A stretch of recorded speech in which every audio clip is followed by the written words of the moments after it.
The Louisiana Legislative Black Caucus was formed over 35 years ago when African Americans were first elected to the legislature. And the mission of of our organization is to work with constituency across the state, the poor, the minorities, and others, the disabled, those who we call our most vulnerable citizens of the state of Louisiana, in ensuring that they're receiving fair treatment among the laws that we put in place. Welcome to the 28th Annual Louisiana Legislative Black Caucus Foundation Scholarship Jazz Brunch. Today is the 28th anniversary of our jazz brunch that we hold every year before the Bayou Classic. And it's an opportunity for our foundation to be able to raise money to provide scholarships to young people across the state of Louisiana. What have those scholarships meant to students throughout the years? Oh, wow. If you heard the testimonies from last year of students, you'd understand that not even the biggest amount, it's this minute amount that you give to an individual that might help them with a book or just to be able to get through a fee that they didn't have the dollars for. So they are very, very grateful for the dollars that we give them. It's not a lot of money, but it's something that will help them through their college years. Ted James, and I have the honor of serving as state representative for District 101 in Baton Rouge, Louisiana. Each year, the members of the Louisiana Legislative Black Caucus nominate individuals for 3 awards: the Avery C. Alexander Civil Rights Award, the Pinky C. Wilkerson Humanitarian Award, and the Charles Hudson Visionary Award. Today, Representative Jefferson and I have the pleasure of presenting the 2012 Avery C. Alexander Award. Good morning. My name is Patrick O'Neill Jefferson. I have the high honor of representing District 11. This award is named in honor of a former dedicated member of the Louisiana Legislative Black Caucus and honors an individual who has provided exemplary service by working diligently to raise the quality of life for African Americans in the areas of civil rights and policy reform. Our 2012 Avery C. Alexander Award recipient is Dr. Cuthbert C.O. Simpkins, former state representative of District 4 in Shreveport, Louisiana.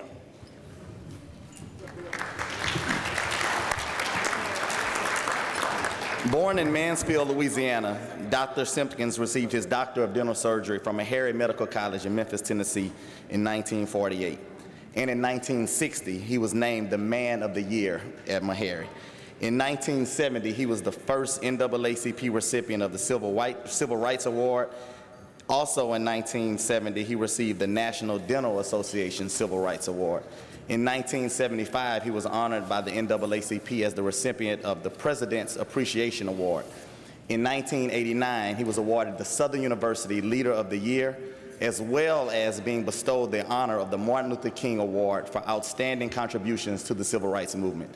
In 1992, he received the Arthritis Foundation Humanitarian Award, and again in 1994, he received the prestigious National Dental Association Civil Rights Award. Dr. Simpkins received his license in dentistry in Louisiana in 1948, and in 1962, he was licensed in both New York and Pennsylvania. In 1958, in a speech and sermon in Shreveport, Louisiana, Dr. Martin King personally praised Dr. Simpkins for his service, steadfastness, and tenacious leadership during some very trying times. Dr. Simpkins heeded Dr. King's call to serve and offered himself as a candidate for the office of mayor. As a tribute to Dr. Simpkins, in 2009, the Shreveport Times did a feature story entitled "Civil Rights Then and Now, Dr. C.O. Simpkins." Among many very impressive organizations, Dr. Simpkins is a member of the illustrious Alpha Phi Alpha Fraternity Incorporated and Sigma Pi Phi Boule. Ladies and gentlemen, it is our honor to present the 2012 Avery C. Alexander Award recipient, the iconic Dr. C.O. Simpkins, former state representative of District 4 in Shreveport, Louisiana, and someone who served with Reverend Avery C. Alexander in the Louisiana legislature.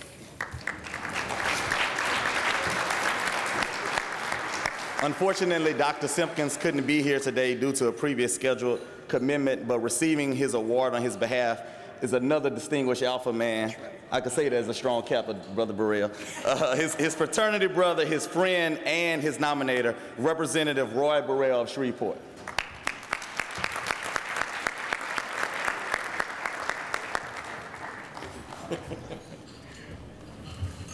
Okay, let me see.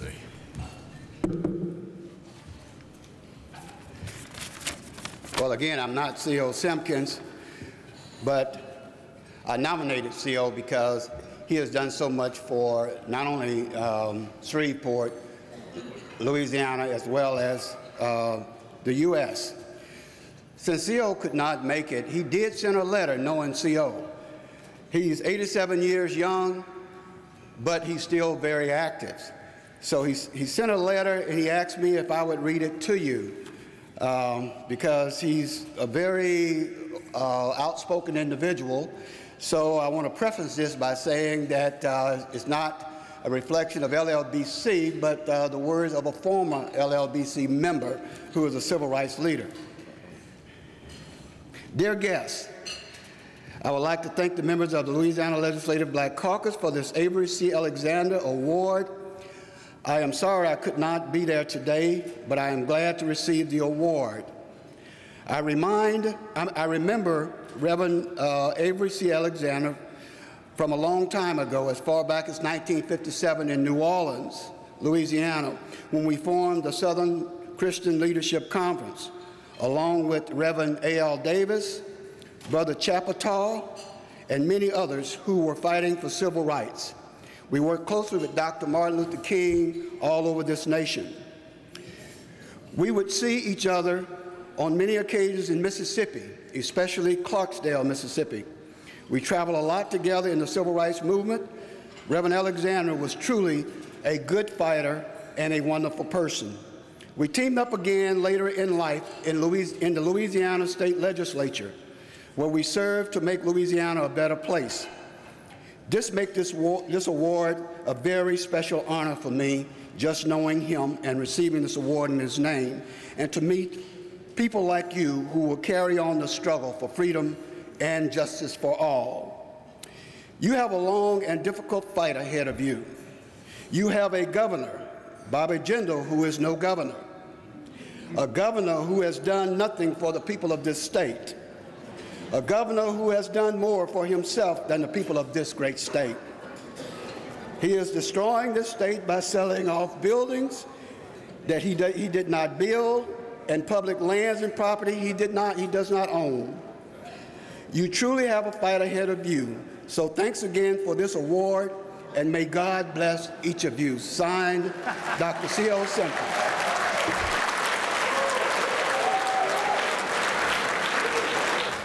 Good afternoon. I am Senator Troy Brown, District 2. Our next honoree exemplifies the energy of the Pinky Wilkerson Humanitarian Award. As a healthcare advocate, she has lobbied the legislature on issues that address the increasing disparities in health and healthcare across Louisiana. Her numerous projects promote the elimination of health disparities caused by poverty, lack of access to quality healthcare, and unhealthy environmental conditions. A retiree with more than 25 years with the Louisiana Department of Health and the founder and CEO and senior consultant of the Louisiana Center for Health Equality. Mrs. Alma Charles Stewart established the Family Ties program, which reunites children with significant health problems living in public institutions with their families. Starting her career as a public health nurse responsible for outreach to underserved rural minority communities, she has worked at all levels of human services, delivery, and management. As she embodies the very essence of the Pinky Wilkerson Award, Mrs. Stewart's accomplishments include developing and implementing innovative programs, streamlining operational practices, initiating advocacy and leadership development initiatives, and coalition building throughout the state of Louisiana. It is our pleasure to invite Pinky C. Wilkerson Award recipient, Mrs. Alma Charles Stewart, to come forward and accept her award.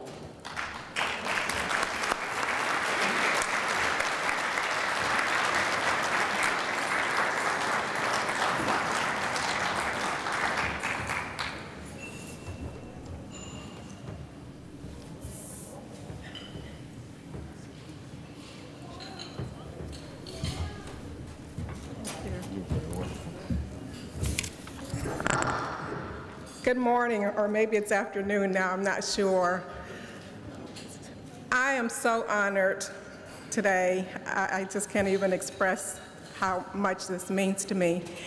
And it is with much gratitude that I accept this award on behalf of the board of the Louisiana Center for Health Equity, the many, many volunteers, friends, family that support us and support me to do this work. I thank God for this platform to be able to be a voice for those who often don't have a voice. I am particularly pleased to receive this honor from the Legislative Black Caucus. I join with them, our organization joins with them, our missions do align. We are especially concerned about those who do not have health care. We have an initiative called Health Care for Everyone Louisiana, which is our campaign, and we look forward to continuing our work together to ensure that the citizens of Louisiana who are currently uninsured, hundreds and thousands of them, have access to Medicaid health coverage. And I was especially pleased to hear our U.S. Congress lady and gentlemen also speak to that issue, and to know that they fully stand behind us on this issue. I also want to let you know that we have another initiative that we just launched called the Louisiana Pro-Health Consortium. And we invite the Louisiana Legislative Black Caucus and those of you in the room to join us as a member of that consortium. The consortium's name speaks for itself. We are about pro-health. Again, I want to thank you so much for this honor.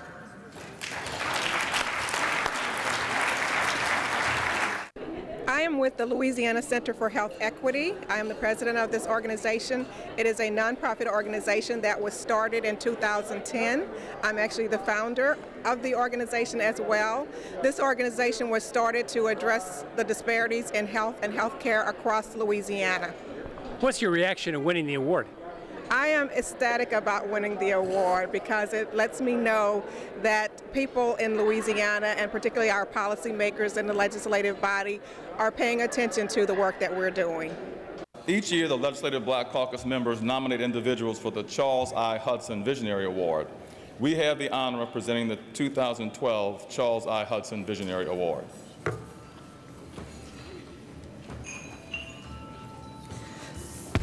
This award is named in honor of a former dedicated member of the Louisiana Legislative Black Caucus and honors an individual who has, through her visionary career, provided a visual example of how one can achieve despite the odds. Without a doubt, we can say that our 2012 Charles I. Hudson Award recipient is a visionary who is victorious despite what would seem insurmountable odds. An undergraduate of Spelman College, she received her Juris Doctorate law degree from Louisiana State University. She has been a tireless advocate and trailblazer for many. This visionary has been a mentor to young women and law students, fearlessly and tirelessly working toward race and gender equality. She was a recipient of the Louisiana Bar Association's President Award for Exceptional Service as co-chair for the Task Force on Diversity in the profession. She was the first recipient of the Ernest N. Morial Award presented by the New Orleans Legal Assistance Corporation, 1998 American Bar Association's Margaret Brent Women Lawyers Achievement Award. To the chairperson of the National Bar Association Judicial Council, also served as secretary. She organized the first CLE program for the Louis A. Martinet Legal Society, is a fleur-de-lis member of the New Orleans Bar Association, is active on several committees in the Louisiana Bar Association, including the Bar Foundation.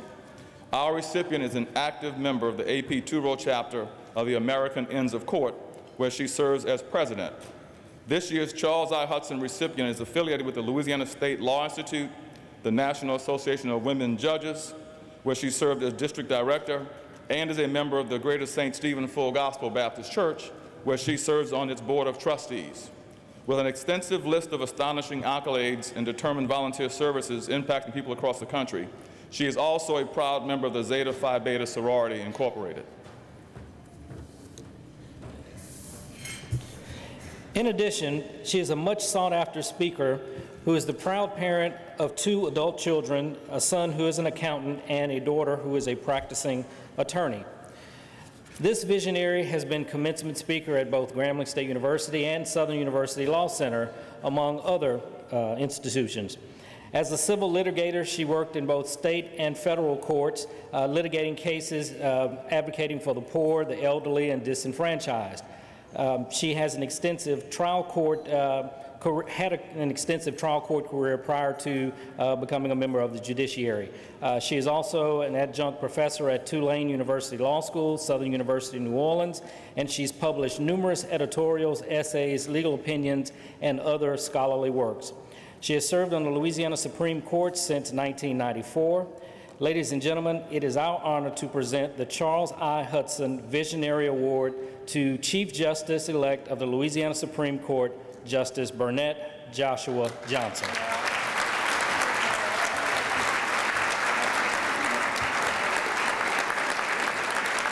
Justice Johnson could not be here with us today, but her daughter is here to accept her award.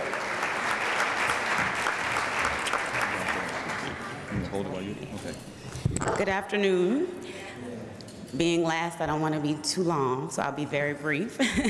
My mom wanted me to tell all of you that she would have been here, but she has a torn rotator cuff, and she's having some discomfort from that. She wanted to make sure I told you that, because had that injury not occurred, she would be here to tell you thank you herself. They read up my mom's resume and many of her accomplishments, and I think that those are all things to be proud of, but I think she prides herself most on having a career that's been focused on service, and that's what makes me proud also. So thank you for honoring her today. But she also wanted me to tell you thank you for the role the Legislative Black Caucus played in ensuring that she will be the next Chief Justice of the Louisiana Supreme Court.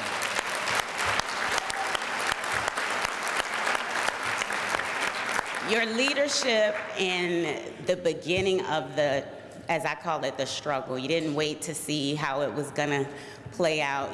The Legislative Black Caucus took a leadership role. Senator Murray, Senator Carter Peterson, Senator J.P. Morrell, and the entire caucus stepped out and into this struggle, and we are so appreciative. I firmly believe that without the Legislative Black Caucus, community leaders, we would not have had the victory the way that it played out. I think that pressure is important on all sides, and so we are very thankful. And on March 1st of 2013, you will have the first Black Chief Justice of the Louisiana Supreme Court, and we have you all to thank for that, and we are really appreciative. Now, you all know that the support doesn't end here, because I think this probably is the beginning of the struggle. So we hope that we can continue to count on you to support my mother in all of her efforts and in her leadership. And you know, for those of you who know her, she is a true leader, and she stands up for what is right, and she's going to continue to do that in her service. So we look forward to celebrating with you in February when she's sworn in, and thank you again for honoring her. I am very happy that our president won re-election. I think he has shown tremendous leadership leading the country out of a long economic recession, really unprecedented. And one of the great victories and great consequences of his election is going to be the implementation of a healthcare system in America that will provide every working American with access to quality care, as well as Americans who are disabled or sick or, in their senior years. And it really is a breakthrough. We're one of the few developed nations on earth that do not have such a system. It can be affordable, it can be efficient, it's a public-private partnership, the model that President Obama has recommended to the country, and I'm proud to be part of implementing it. I'm very disappointed that Governor Jindal has taken a do-nothing approach, because there are over 600 to 700,000 individuals in our state that work, that own small businesses, that are some of the drivers of our economy that do not have access to quality health care. And it really is a shame that he has taken a contrary view and offering no real alternative. So we're going to push to make sure that the Affordable Care Act is fully implemented in Louisiana, and that whether you're a minimum wage worker or a small business owner, or actually, substantially in the middle class, but don't have insurance, that you're able to afford it and to have access to the insurance of your choice. And that's what this movement or this effort is about. And so I talked a little bit about that today, and happy to share that with the great audience that was here. Is there still time for Louisiana to participate? Absolutely. Well, Louisiana is going to participate one way or another. I mean, the governor's decided not to set up a state exchange, so the law says the federal government will set it up, for the state. It could have been set up, sort of custom specific for Louisiana, but he chose to do a different way. But there are enough of us in the state, Democrats, but some Republicans joining us to make sure that people in Louisiana, regardless of their income status, have access to quality health care. Even middle-class families in Louisiana, people that are working, 1 and 2 jobs, people that are running their own small business, don't have access to health care because our system is not set up correctly. So that's what we're working on now, giving workers, middle-class families access to affordable health care, and that's something that we're going to implement one way or another. What makes this country great is that we try to fulfill the needs of people, and you can't have and be a world leader if you can't provide health care for the people who live in your country and in our state. So the message here today is that Obamacare is a very good thing, and we're going to do everything we can to bring it to Louisiana and implement it in a way that best serves our citizens. One of the issues dealt with affordability. Talk a little bit about that from Louisiana's perspective. Well, in Louisiana, just access to health care, period, quality health care, is a struggle. And if you look at a state that's so high in poverty, you have to make sure that you help people. So the message is that we have to help our citizens who need it most. And in Louisiana, we probably lead the country in that. We need to keep in mind the fact that we're going into a very tumultuous session next year, and the caucus is going to be working very closely on looking at those bills that are going to affect health care, in fact. And there's a fiscal year coming up, so we'd like to be able to see some of the dollars that we find in tax credits and the credits that we have for businesses and other folks, and be able to put that money back into the budget to be able to help our most vulnerable citizens. I know that's going to be a tall order because the governor's already said he doesn't want to see new revenue. He doesn't want to see it go to the budget. But unfortunately, when we have people that don't have access to health care, we don't have people who are getting the right kind of care, it is important for us to be able to function and be able to focus on those issues that are going to affect our constituency. This started many years ago when some of my colleagues saw the importance of trying to ensure that young students had an opportunity to be able to go to college. And so what they did was set up a scholarship fund, and every year we raise money that each legislator is able to provide a scholarship to one or many children in their district. It's their choice. But it's a great opportunity to help children with many of the necessities that they need to be able to go to school. The Caucus is doing a lot of great work with our scholarships and for our students statewide, and the people just don't know how much it means for education and to get these things done, because we're all in this thing together and we need to help everyday people, and education is one of the great hopes that we have, and the work that the caucus is doing here for these scholarships, otherwise it wouldn't happen for a lot of folks, and it's just a wonderful thing to do. This is a great event. When you think of Louisiana, think of so many unique things we have, that we bring two powerful universities together and come here and celebrate the football season, but certainly celebrate an opportunity to raise money for scholarships and to reward deserving kids. And certainly this is not the first time I've been here. Absolutely enjoy this event every year. Great speakers and a great opportunity for fellowship and to get together and meet new folks. I think it's a great opportunity to be able to know more about the Black Caucus for the legislation here in the state of Louisiana. And not only that, give people an opportunity to know how important education is, how important it is that we continue to provide scholarships for our young people, and how important it is that we know that we're the ones who have to prepare them for the future of tomorrow. It's the Louisiana Legislative Black Caucus Foundation, and we help the Legislative Black Caucus with funds. We solicit funds for grants and things that they need in their community. How important is the work of the foundation? Oh, it's very important because we were able to do a lot of the legwork and everything that the legislators aren't able to do. We have a great opportunity to have all these folks come by. We have great sponsors. We have raised a great amount of money that I know that's going to help us in the next year, and we're just glad to be here for the Classic. I'm extremely excited. I'm always excited when we have these events, but it's really important to me that we continue the legacy of ensuring that young people have the opportunity to go to school. And having Ms. Norwood here as our MC is really a special treat because she is really kind of horning in the importance of higher education. So we really are loving it today. We appreciate all the people who have come out, and we're having a great time. They can always call the Caucus office at 225-342-7342, or they can go on the website, on our LLBC website, and just give us a call and see the things that we've been accomplished so far.